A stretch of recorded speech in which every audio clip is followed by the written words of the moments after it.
Good evening. This is Ronald Coleman, inviting you to join Mrs. Coleman and me for the next half hour. And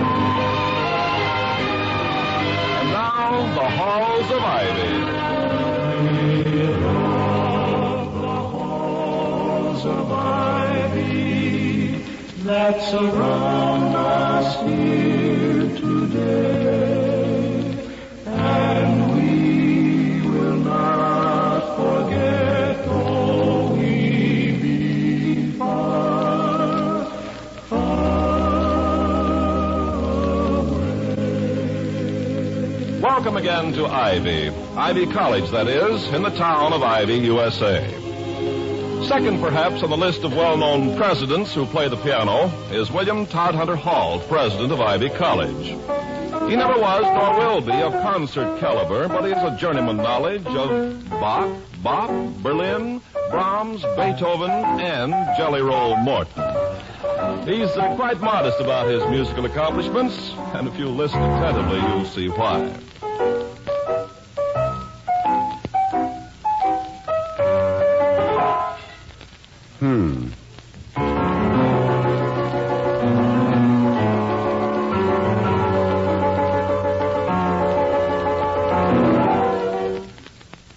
What seems to be the matter, dear? I'm playing with my gloves on. Vicky, it's nearly 8 o'clock. We mustn't be late, you know. Yeah, I know, Toddy. I'll be there in a minute. I'm just putting my face on. Now, what could she possibly do to her face to improve it? It's perfect the way it is. Oh,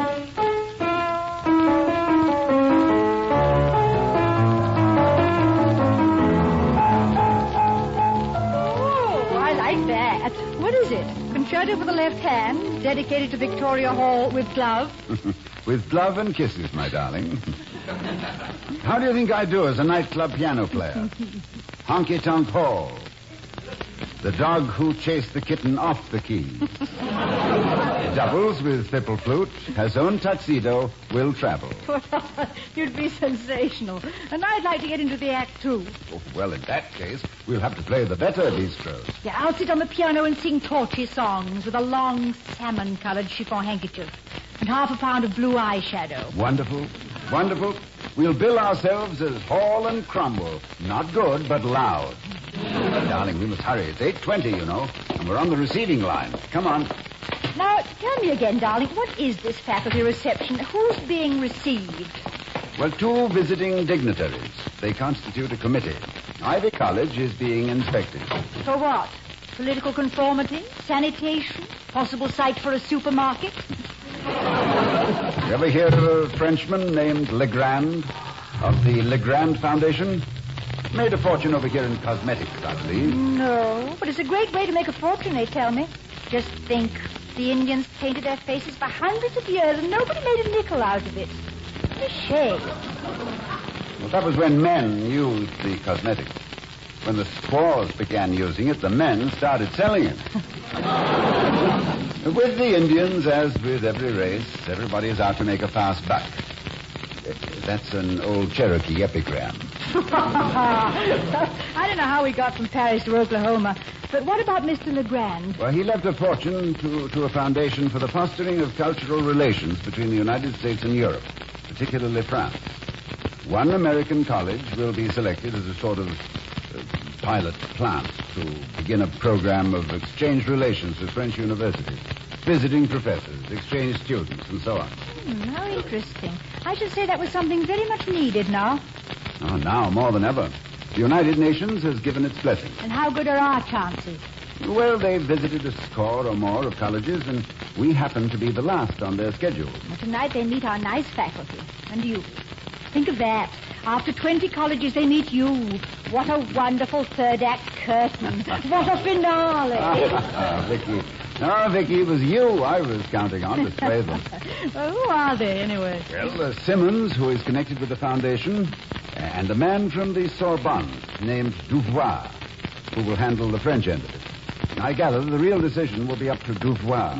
Should we do anything to entertain them beyond this affair tonight?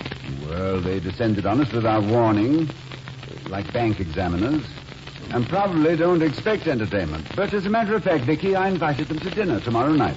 Oh, how soon would you remember to tell me? But how about Mr. Wellman? Wellman is in Philadelphia, the city until now of brotherly love. Oh, good. Oh, you'll like Dubois, very urbane and courteous. Simmons is another kettle of fish entirely. Sardonic and inclined to throw his weight around. I've had dealings with him before. He's an alumnus of Bowser, incidentally. Well, here we are. The faculty's beginning to arrive. We really look rather elegant when we're all dressed up, don't we? Yes. But I fear that the dim religious light of our auditorium conceals many a mothhole and shiny trouser seat. Even at Ivy, the temporal rewards of scholarship are slim. After you, Vicky, I'll hold the door. Oh, good evening, Mrs. Horton. Evening, Professor.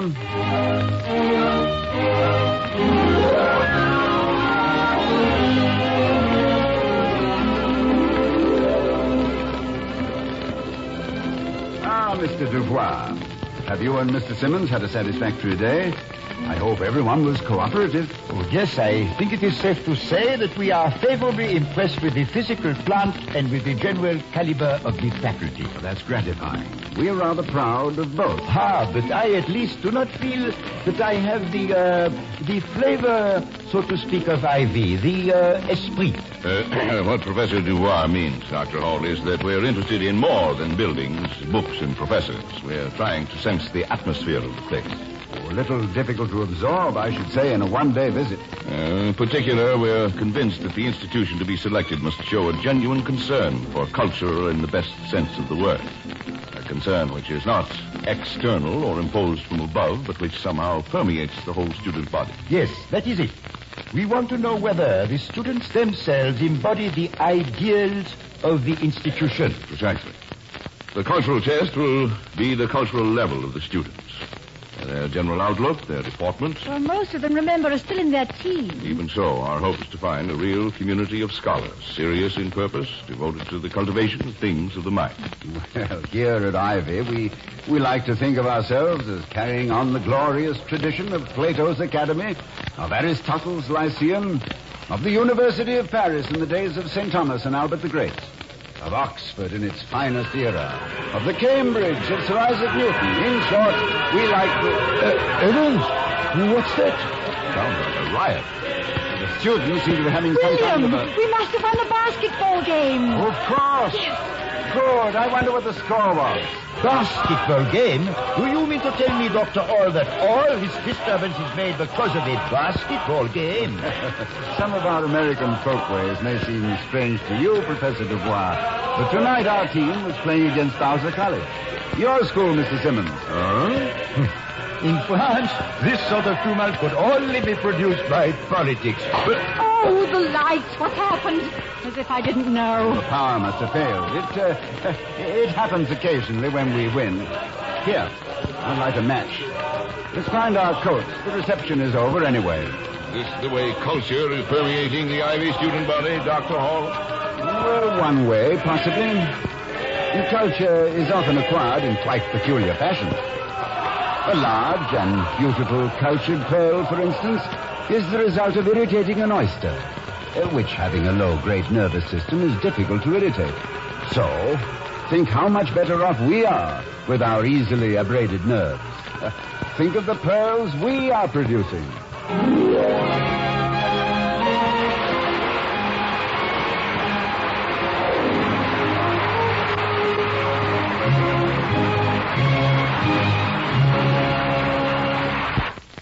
Ah, what a day this has been. I've had nothing but bulletins of disaster. Have they by any chance involved our two distinguished visitors? Oh, how did you know? Marjorie Horton was just on the phone.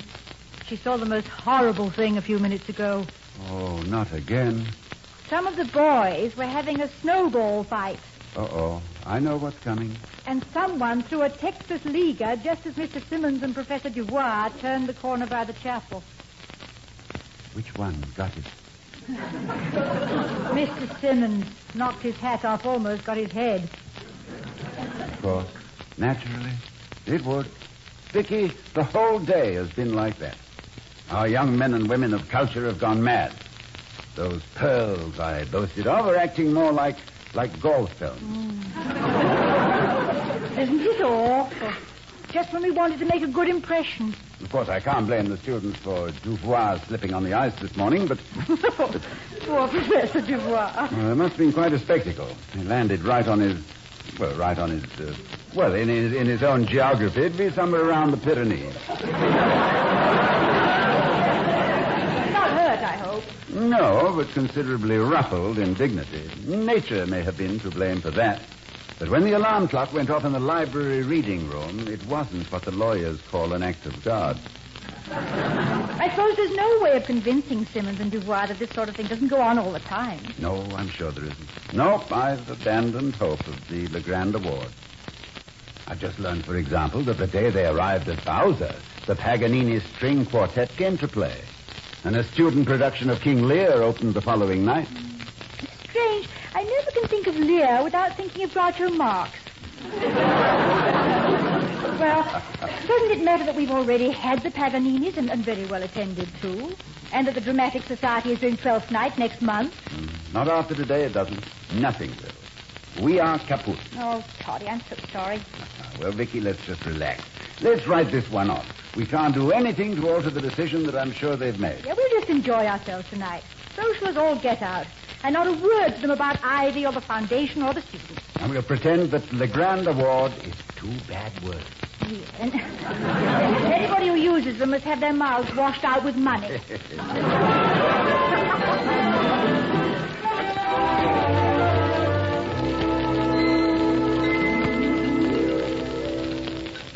And I have always maintained, Dr. Hall, that some of the sciences are, hampered by too technical language. It restricts not only understanding, but interest. Yeah, my husband has always believed that, Mr. Duvois. You should have heard him revise our astronomy professor's language. He not only brought it down to the man on the street, he dug a ditch 10 feet below that. Well, I'll have to admit that the trend in both academic and government circles is toward obfuscation. Gobbledygook, I think they call it. A friend of mine, Dr. George Headley, wrote quite a fascinating ballad about it. He's the chaplain at Mills College in Oakland, California. Oh, yes, the second verse is the one I love, Williams. Can you remember it? Oh, I don't know. Let me see. How does it go? Yeah. Oh, yes. Meaning is Holocaust to your symbology. Life poured away in your verbal libation. Study of neighborhoods known as ecology. Love is a superorganic equation. Scholarships, all questionnaire compilations. Toss in the indices, stir 'em and cook. All is permitted but simplification in sociological gobbledygook. Yes, shall we go into the other room? Oh, a delicious dinner, Mrs. Hall. Oh, thank you. I could soon become a convert to Anglo-American cooking. Well, it's wholesome at least. We're growing quite tall on it. Cigarette, Mr. Simmons, or a cigar? Yes, that is very nice. Light, Professor Duvois. Thank you. Thank you. By the way, Dr. Hall, Yes? we haven't mentioned Ivy College all evening, although several times I tried to bring the matter up. Professor Duvois and I have several more questions. Oh, I'd be delighted to hear them. For example, the background of the students interests us very much. Do they come largely from well-to-do homes, homes of culture? Well, they come from every kind of home, Mr. Simmons. A good average cross-section of American youth. You and Professor Duvois have now had an opportunity to see the college and the students. I fear that you may not have seen them at their best, but basically they're a splendid lot. Sound to the core. And the cultural level here at Ivy is gratifyingly high. The students do take an interest in things of the mind. That's why they are here. But they aren't guffy about it. I only wish you had the opportunity to meet more of them individually. I feel sure that, I'll go, dear. Please excuse me, won't you? Hello, Dr. Hall. Oh, hello, Whizzer. Good evening. Won't you come in? Gee, thanks. Whizzer. We there? I just saw your light. I wanted to see you about something, but Oh, not at all, Whizzer. It's perfectly all right. Come in. You and Mrs. Hall have met, I believe. Oh, certainly we have. How are you? Oh, fine, thanks, Mrs. Hall. And I know our guests would like to meet you. Professor Dufour and Mr. Simmons. This is Whizzer Larkin. How do you do? How do you do? Whizzer was captain of our freshman archery team this year. Well, we're doubly honored. The corpus, so to speak, of our recent discussion. Mr. Simmons and Professor Dufour are visiting Ivy for a day or two. Yeah, I know. You're the guy I hit with that snowball this afternoon. Gee, I'm sure sorry, but it was getting kind of dark and... Yes, I am that guy. Well, I want to apologize. Well, sit down. Thanks. I started after you to see if you were hurt, but you were a long way off. Tell me, Whizzer, what is your chief interest? Philosophy, perhaps? Of course, you've seen Bertrand Russell's recent volume on epistemology. Bertrand Russell? Gosh, no, I guess I must have missed that one. Yeah. After all, Mr. Simmons, Whizzer is just a freshman. Yes. Perhaps the classical languages are your strong point. Well, I had a couple of years of Latin in high school, No? but... A scientist, perhaps? Or a mathematician? Well, I'm not too good at math. Students don't usually choose their major field until after their freshman year, Mr. Simmons. Yes. Literature, then. You're the type who'd feel at home in the 17th century, I'm sure. Do you know the metaphysical poet? The what? Not literature. Then it must be music. Do you enjoy Debussy, Whizzer, or are your tastes more strictly classical? Gosh, Dr. Hall, I guess I'm kind of in over my head. Now, what was it you wanted to see me about? We can go to the study if you like. Please ignore me. I merely thought this a capital opportunity to make trial of the cultural level of the students of Ivy College. It sounded to me more like an execution than a trial, Mr. Simmons. Go on, Whizzer. I wonder if I should tell. This is going to sound kind of funny, but... Oh, Dr. Hall, you know, this is Hell Week. Yes, the intelligence had somehow reached me. Hell Week. What is Hell Week? A part of fraternity initiation, Mr. Dubois. A quaint survival of some of Ivy's more ancient traditions. Yeah, I'm getting initiated this week. The boys at the house gave me the darndest thing to do. Well, this is sure going to sound funny. Well, out with it, Whizzer. I'm becoming inured to these things over the years. Last year, a student was sent to mow my lawn. There were 18 inches of snow on the ground at the time. Yeah. Gee, I guess I should have asked Mrs. Hall. Yes, the students often consider me a more accessible avenue. A little more shady, too. You can't back down now. Well, I do have to have it by tonight. Have to have what? A baby picture of Dr. Hall. Magnifique, Baby picture. Students of Ivy do take an interest in things of the mind. Whizzer. Never let it be said that the president ever failed to heed the legitimate request of a student. But to the best of my knowledge, there is no baby picture of myself in existence. Had there been one, I assure you I would long since have made certain of its destruction. Ah, that's where you're wrong, William. After we were married, your mother gave me an album devoted entirely to pictures of you. Oh, no. So, your mission will not be a failure, Whizzer. There are hundreds of baby pictures to choose from. You come with me. I have the album hidden in Dr. Hall's study, where you'd never think of looking. Will you all excuse me? Of course I Come on, will. then. Well, okay, but gee, I didn't realize it. Well, gentlemen, I think I'd better leave unfinished the little speech I was making about the cultural life of Ivy College. You might have difficulty putting a note of conviction into it. But this is very interesting. Do the students all feel free to come to your home on errands of this sort? Oh, certainly. Not that they do very often. I should hope not. In fact, the students are really very considerate of us. But Whizzer, I'm afraid, was acting under a certain amount of duress. But surely the office of president carries with it a dignity. How can you lower yourself to fall in with this sort of horseplay? Mr. Simmons and Professor Dubois, my point of view may seem strange, but I do not consider that I am, as you put it, lowering myself when I treat a student with ordinary understanding and courtesy, and a small amount of humor. There is no divinity that hedges a college president. I like the students, and they know it. They know I'm on their side. So they think they can get away with anything.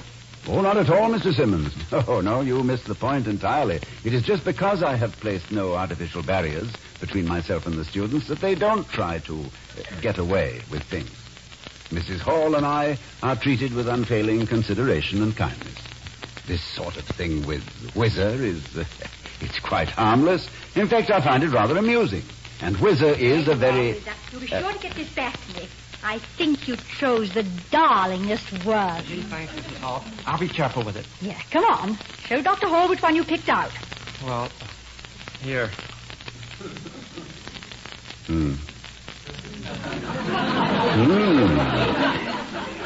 Yes, I seem to have been a nudist in those days. Here, look, Mr. Simmons. Now, isn't that the cutest little curl over his forehead? Charming. Whizzer, I presume you realize that you have in your hand a powerful instrument of blackmail. I am completely at your mercy. Oh, gosh, Dr. Hall, I'll get it back to you.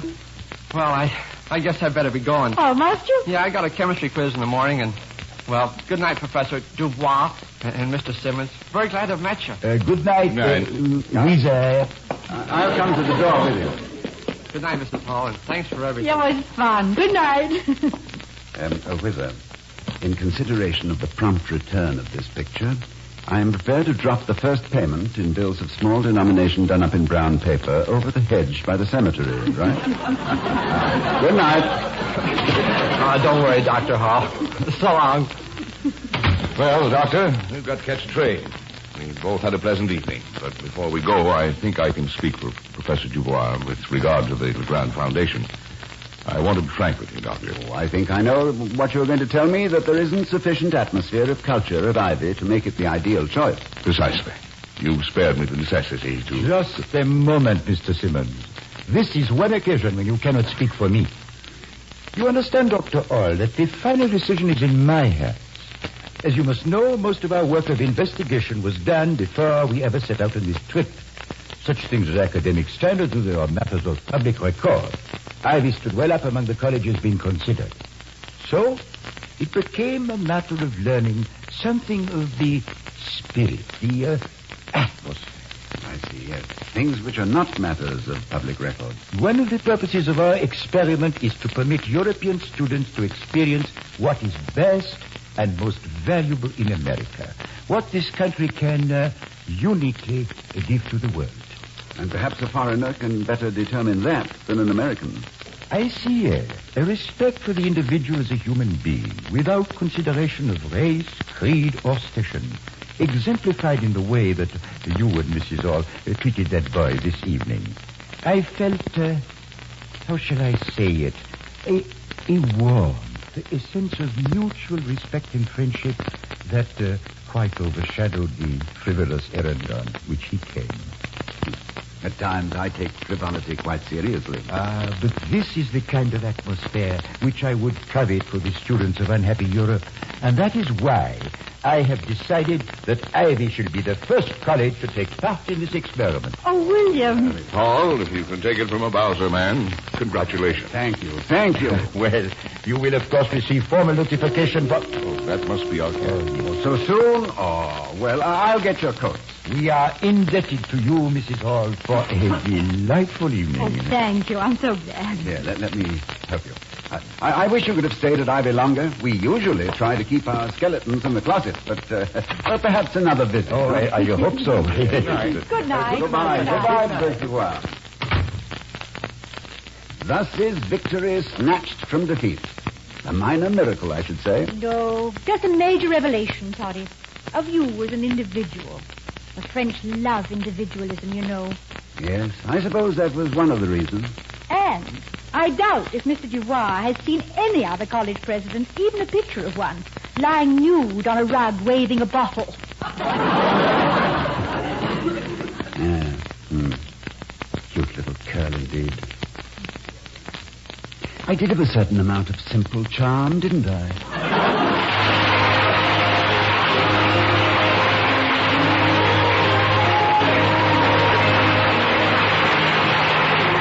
We'll be seeing you next week at this time at the Halls of Ivy, starring Mr. and Mrs. Ronald Coleman. Ken Carpenter speaking.